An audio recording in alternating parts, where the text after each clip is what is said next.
Alright y'all, welcome back to the channel. Here we are, I'm sitting on about a 3-pounder on bed. It's finally that time of year, they're spawning. The most glorious time where people can pester them on bed. Oh boy, fishing gets a little bit tougher, but oh, he didn't like that. But anyway, this video is about how we won the Redcrest, 300 grand. The mindset of it, we're gonna go into that. We're gonna go into the baits, the techniques, the everything. I'm trying to catch this fish and concentrate at the same time. I'm sorry, but she's getting hot. So I'm gonna give her like 3 more pitches and then we're gonna talk about how we won the tournament. Sound good? Now she's off the bed like 3 foot. She ain't about that life. No, I ain't got time for you. All right, we're moving along. On to the next one. All right, y'all. So what we're gonna do, it's blowing really hard. Hopefully you can hear me. We're gonna dive into the Redcrest, okay? The mindset of how the tournament started versus how it ended, the conditions. Really, like this video is gonna be really informative, like of what my thinking process was during the whole tournament, how pressure affected fish, you name it. I'm gonna go through the rod, reel, bait setup, line, everything. Lake, I grew up fishing like around here. I grew up fishing on Lake Mitchell, Lake Jordan, okay? And a lot of guys, a lot of people was like, oh, that's just home lake. Dude, that place was not fishing normal. Like, it was not. Those fish were not on bed. They were not up there where I thought. Initially, I thought that tournament was gonna go down. I thought that tournament was gonna go down like on gravel and like spawning area type places. And it just, they were not there. I mean, I fished for them and tried to see if they were there, and I never found them. Oh, little guy right there. Yeah, I see him. Can you see her on the camera? I think so. There she is, boys. Right there. Fish right there. Dang, she's standing me up. Standing me up one time. On lay, it was not a traditional kind of deal for me. I initially came into that tournament thinking that a lot of those fish were going to be staging up, spawning, or not spawning, but getting up there, okay? So, I'm going to sit down. I'm going to sit down and dive in. I initially got there thinking that it was going to be like a staging deal, and I ran around in practice and checked a lot of that, but I just did not, I didn't find them up there. They were not there. So, I ain't gonna lie to you, there was a lot of like pressure on me in that tournament because I wanted to do really, really good. But when you're on your home lake, you have to keep an open mind. And like, I ran around and I'd fish old history. I'd run up somewhere, I've caught them on the top water, and I'd go check it. And then I wasn't fishing the conditions for like that week. I was running off history. Oh, historically I've caught them here. Historically I've caught them there. That was my day 1 practice, and I was like, dang. And I started kind of spin a little bit. And then as practice went on the second day, I started running newer stuff, trying to, figure out what the fish were doing. So conditions. Right when we got there, the day before the tournament, there was a big flood, okay? And it made the river fairly muddy, but there was a lot of current, okay? And what happened was a lot of the bait got swept in those pockets. All the bait got swept in. And it honestly just scattered the fish out. I mean, there were some up shallow, there were some on the main, it just scattered them all out. And those fish spots in particular are really bait oriented, I guess you would say. They're gonna be wherever the bait is, shad, okay? So it pushed all the fish, all the bait in those pockets, and the fish followed. Any kind of mouth of a pocket, there was bait loaded, and there was fish in those pockets. Well, later on in the tournament, right whenever the tournament started, they were gradually slowing the current down every day. That moved the bait again. The bait moved out of the pockets back into the main river. The fish started falling back out. So we had a big transition. The fish were mixed up everywhere, and then they started sliding back out. So it made it tough. I mean, it was not an easy tournament. There was sections in that lake that were good.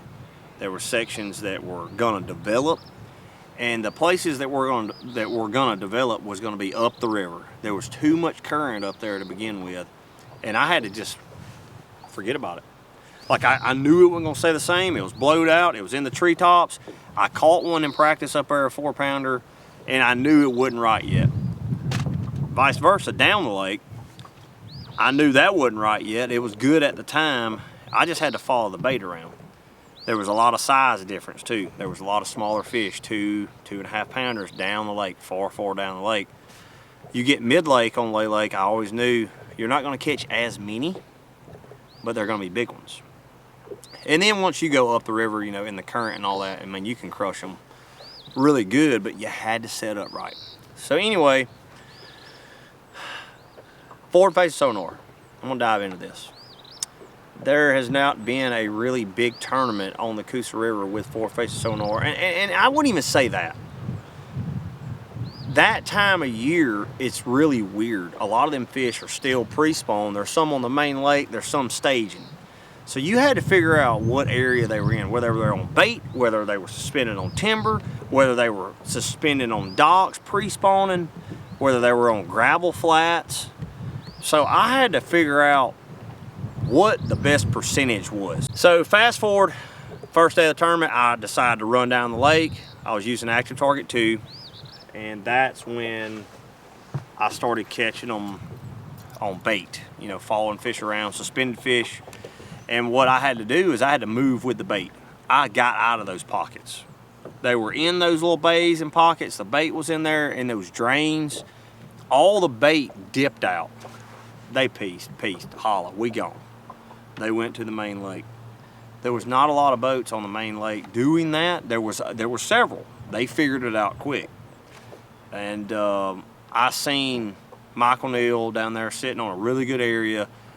You know, I was like, hey man, I'm gonna dip out. I found that the second day of practice, and I noticed that they were out there good. But there was just a lot of pressure, man. There was a lot of boats down there doing that. Just all up and down the system, I seen them doing that. So how do you, the biggest factor for me winning was how do I differentiate from everybody else? I decided to go up the river the third day during the knockout round. I went up there during the second day, late in the day, and I caught a 4-pounder, a 3-pounder, a 2-pounder. I'm like, all right, we're going up. We went up during the knockout round. I caught them on, these are the baits I caught them on, exactly. I still got them down here. Have not even dug them out of my junk pile yet. I caught them on a spinnerbait. This is a 3/4 ounce spinnerbait. I put a freeloader on the back up the river. The water was still muddy. That bait looks freaking awesome in the water the whole time. That tail of that thing is just getting it. I mean, it's perfect. And it don't have any resistance on a spinnerbait, okay? That's the key. You can put a swim bait on these bait, on a spinnerbait. I like something that ain't got a lot of resistance. You know what I mean? Like, and what I mean by that is it's got a paddle tail, so it's slowing my bait down. It ain't as natural in the current. This right here ain't got a lot of resistance. It's just a straight tail, and the whole time it's just twerking. Can I say twerking on our channel? Sure. We say a lot worse. Yeah, this thing's just back there just twerking. Scrounger, Pro Series rod, 7.3, 17-pound InvisX for a scrounger, and that was the day I freaking smoked them out there on a shoal. I had some places that were offshore.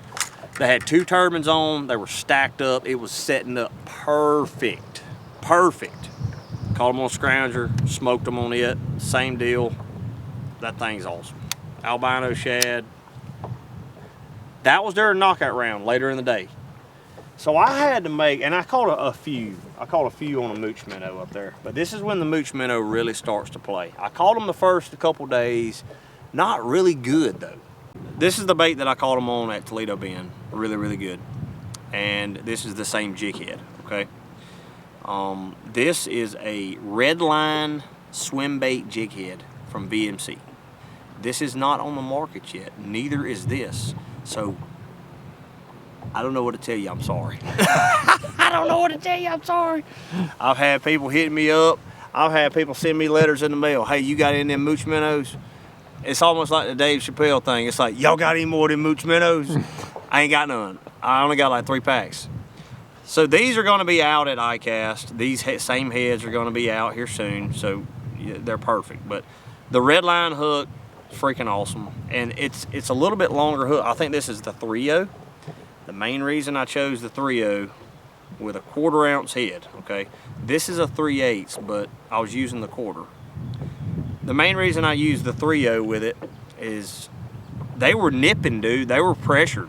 So if I got a lot longer bite on this bait, I can hook them a lot better. So anyway, that was what won the tournament for me. And I'm gonna tell you why this bait won it for me, okay? There was a lot of pressure down the lake. Fast forward to championship round. We'll get to the nitty gritty now. All the other rounds, we can kind of move on from them. Championship day. I had a very important decision to make, okay? I had just caught them up the river in the knockout round really good. But my first period during the knockout round was not good. It was not really well. So I opted the championship day to run down, hodgepodge around, maybe catch some fish on bait, suspended, catch some on a mooch minnow, catch me 20, 25 pounds potentially, and chop up the river 40 miles and seal it up if I could. So I run down. If you watch our video, I run down. I start in the same area down there that I fished on day one. Dude, they were nipping. It was like, zzz. Never caught them. Never had a bass. Never caught a bass. Did I, Brett? No, but there was a lot biting it though. There was some biting it. And I'm sitting there and I'm like, dang, and I missed like 6 or 7. But that is what pressure does to fish. They get weird. I mean, dude, it's like for all my deer hunters, turkey hunters, you name it out there, pressure is real. These fish know what's up. And deer hunting, the same way. If you bust out, blow out a deer 4 or 5 times, he ain't coming back. He knows.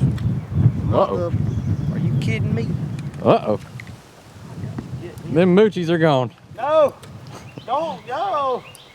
I'm gonna get the pop on. Come on, baby.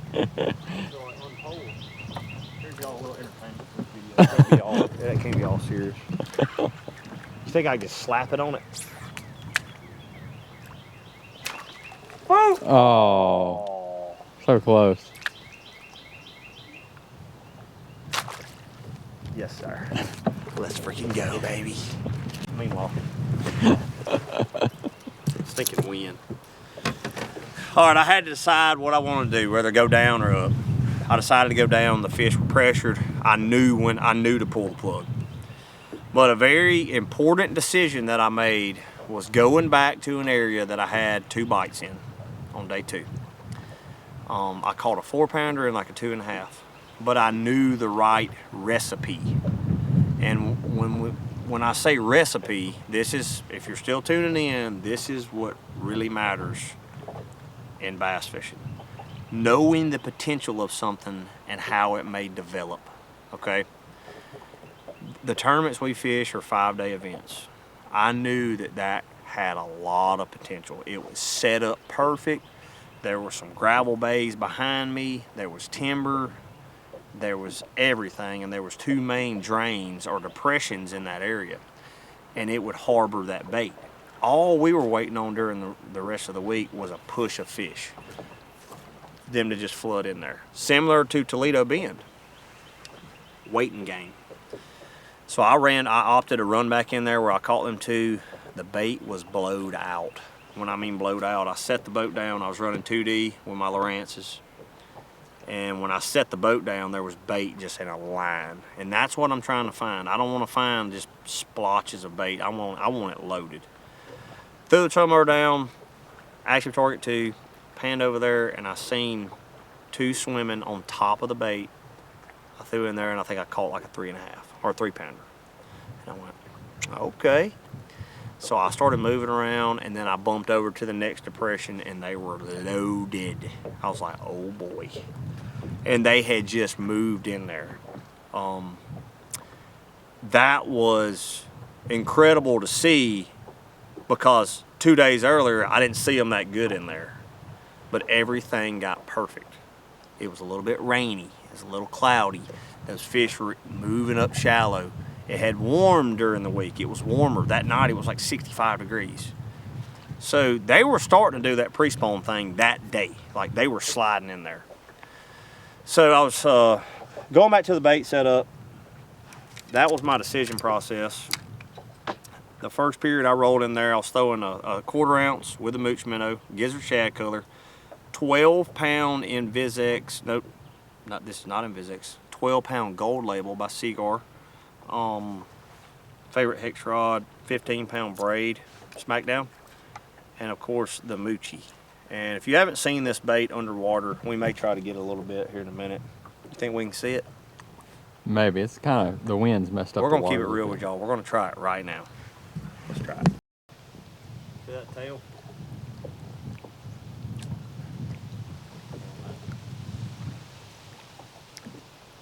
See the tail?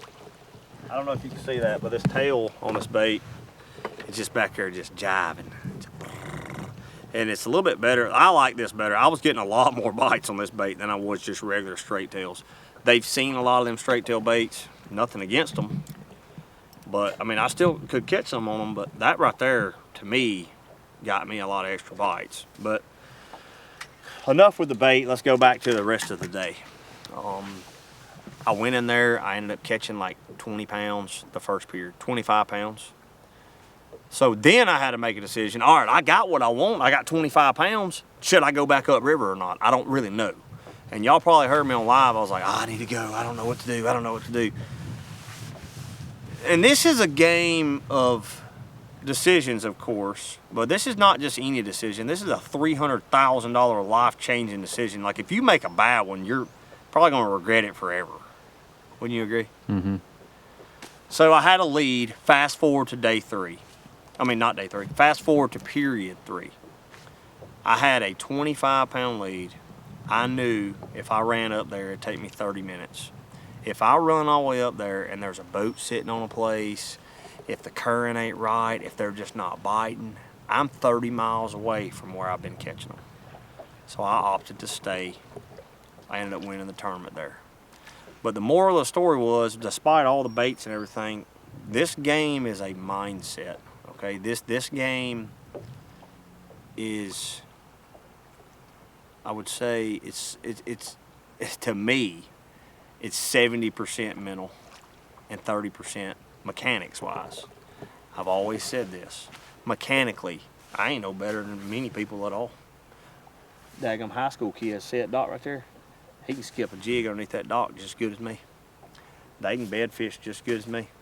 I mean, I don't consider myself having any kind of advantage, but if you can get on the mental side of things and understand how things are developing during the tournament, not many times are tournaments won when a guy finds a pattern the first day of practice and championship day is 7 days later. It's very seldom that stays, because these fish are constantly moving, man. They got tails. So the moral of the story was, the biggest key to me to winning this Redcrest was making decisions on the fly, and anticipating something to develop. Don't ride off an area too soon, okay? So moving forward, like, let's say you're watching right now. Let's say you're in a tournament or you're fishing a lake or wherever you're fishing at, and that day they're not biting the top water. Well, just at 3 o'clock that day, it's going to get a little bit cloudy. Don't put him up yet. Wait on things to develop. Wait on the clouds to show up. Wait on the wind direction to get right. So I feel like as fishermen, we're so quick to assume, like, oh, this ain't happening, we're done. You may just have one little piece of the puzzle that you got to be optimistic about. You got to always keep an open mind. So keep an open mind, being optimistic about things, and trying to anticipate what's going to happen later on in the tournament or later on that day. That's key. Okay, so I conquered Lay Lake. It was just adversity. It was a lot of adversity. And I'm going to tell you something, it was a lot of weight on my shoulders. Brett, you didn't know that. Please. Big dog, I'm going to be honest with y'all, straight up. Like, let's keep it a brick, 100, okay? 3 weeks before Redcrest, I felt it, buddy. I'd be driving and I was like, this is real. Like, because I know this is a great opportunity. Don't mess this up. Don't mess it up. You know what I mean? No, I do. It's that. It's like now or never. This is the time. You know it could turn out really good, but if you spin out right here, it's over, and you got to deal with it forever. If you only knew how many people I talked to personally, and my biggest concern was I just hope he doesn't feel the weight of the world on his shoulders right now. Oh, I did. I know you did. I did. I saw that championship day for sure. Y'all didn't see this. How long is this video? We're good on time. All right, Like, we're good. look, y'all didn't see this. I did. I got very emotional the morning of that tournament, and there was this weird feeling when I pulled in the boat ramp. I'm reliving it right now. I pulled in there and like I had a million times before, you know, like a bunch of times, and I fished tournaments, but I was like, it all comes down to this. Like, we've went through practice, we've had the weight on our shoulders, we've did all of it, and you got 8 hours. That's what you got today to make it all worth it, you know, to put your name in the history books. What you gonna do with it? And it hit me, buddy. And I'm just telling you, I went to use the bathroom. My stomach was boiling. I got out of the bathroom, started crying. Yeah, we started to film, and I went, no, just give me a second, bro. I said, just give me a second. I just stood there, and I put my hands on my head, and I was like, oh, me. I said, just give me a minute. And I literally just broke down because I knew I had a really good chance. And I had a great game plan, and I knew that morning, I was like, it's going to happen. I know it is. Yeah. Don't mess this up, DC. Don't do it, bro. But anyway, I got all that out, and then when I launched the boat and when I'm running down the river, it was the most beautiful sunrise. And I was like, the sky was kind of orange looking, and I was like, okay, sounds good. Let's get it done. And then I went straight business mode, and that's what you had to do. But anyway, I won't hold you on no longer. That's what I won the tournament on. That's the baits that I won it on. That was the mindset that I got into, doing things a little bit different, knowing how pressure affects fish, knowing where guys are at, understanding like, hey, there's too much pressure over there. I have to go expand. I have to be risky. I had to take some risk. And I feel like that's anywhere in life. You have to take risk, and there can be a big reward. I did not, and for all the people out there that think, oh, that's DC's home lake, we knew it was over from the get-go, I did not think I was going to catch them like that, and I fished that lake brand new. I have caught them in La Coosa a lot of times. Never like that. I caught 14 over 3 pounds. What was my best 5? 20 pounds? I almost put it in the championship day, but it didn't feel appropriate with how heavy it was. It was 20 pounds. Yeah, it was. Well, I know it was over 20 pounds. Yeah, it was 20 or over 20 pounds. Almost 21, something like that. Yeah, it was like 20 pounds. But, and that was that. We're gonna throw that in there for all my people on there. Oh, catching minnows all day and little fish, all that. I just put it in the bottom corner of the screen. We caught bigs. Yeah. It was a great day. So. A lot of weight off my shoulders, but I appreciate y'all tuning in. Now, I got to address something. Can I address something? Yeah. Take this. Take this. I've got to say something. I don't normally get on camera, but Are I you got recording? to say. Yeah, we're recording. I got What to say are we something. addressing? Are you about to throw me under the bus? No, you threw me under the bus. I'm getting on you. Do you know how many text messages I had from Knockout Round about this freaking mic How cord? does this thing work? You spin it. There's that zoom. Okay. I'm overlaying a video right now, right? Of you in the boat in period break taking off your hoodie. You did this. I did do this. So you will see in this video, you reroute my mic, right? Yeah. All right, now back to me. My mic is black all the way through, right? It's black cable. Okay. The Leagues mic has a white patch right there, right?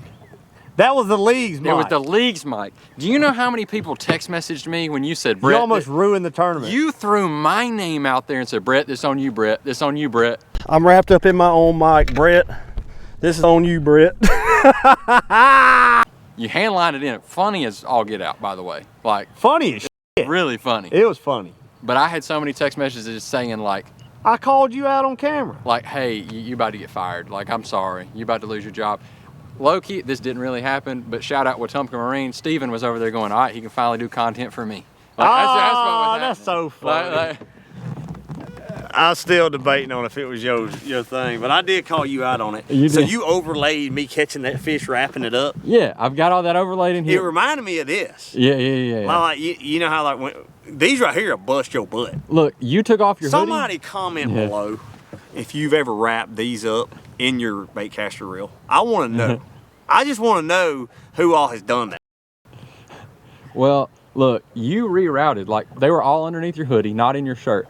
You took mine and put it under your shirt, and then you left the leagues out. Well, I was dangling. in a daggum hurry, big dog. I was like, dude, I got to get this done. Because they brought me I had a camera that morning. I didn't intend on taking that jersey off. Right. I mean, that hoodie. Yeah. But, dude, it started getting boiling hot, and I said, screw it. We got to catch them. We got to make this cut. Yeah. So. It ended up being a viral moment that was really, really funny. But then you threw my name in, and everybody's like, oh, shoot, Brett lost his job. Dang. Yeah, 100%. Anyway, we won't keep y'all no longer, but I'll say this. Redcrest was a great tournament for me and my family. It was phenomenal. Appreciate everybody coming out to the weigh-in. I appreciate that. There was a couple that drove from Wisconsin down there to come see us. Thank you. Indiana family too. Indiana family. Yep. Thank you. Thank you to all the local people. Thank you. Thank y'all for everything. Thank you for watching these goofy videos. This one's a little more longer and a little more talking. Please don't click off and be like, oh, we don't want to watch that. We want to watch you fish. Well, you're going to see some fish here in just a few minutes because I'm pissed at them. They're on bed and I'm going to catch one of these suckers. Keep an open mind. I don't care if it's on your home lake. That comes from DC himself. Put it on a t-shirt. Keep an open mind, okay? Don't get locked in on the same baits, the same bank, the same fishing lure, the same everything. Don't do that. Do with the fish. Let them talk to you. If they're not on the bank, you'll know. You'll either see them on the bank or they ain't biting. They're behind the boat. Point blank period. Or they're on docks. Process elimination, and then once you have the right recipe, it can go down on the right day, on championship day, like it did for me. So I appreciate y'all tuning in. You can find all this stuff right here, these rods, everything of the line at Bass Pro Shop. Shout out to Bass Pro Shop, Triton. I have to. Johnny Morris gave me a call after that tournament. Great guy. It's phenomenal. The whole team of them, Triton, they're there for me all the time. Shout out to all my sponsors. I never do that. I never do that, Brett. I know. I never, ever do that.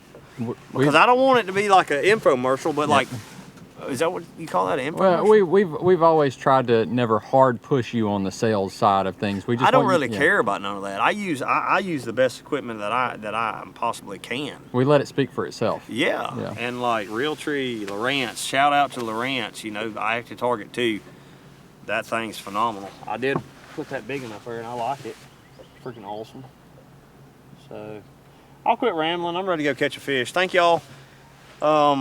Keep an open mind.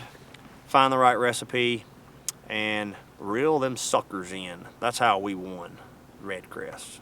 Moose Minnow will be out soon. In the meantime, we're gonna go bed fishing. Thank y'all for tuning in. Like, subscribe. We're trying to get to 100K. Where are we at right now? We're like at 84. We ain't hitting on nothing. Damn. Thank y'all for everything. Again, we love you. We out. Peace.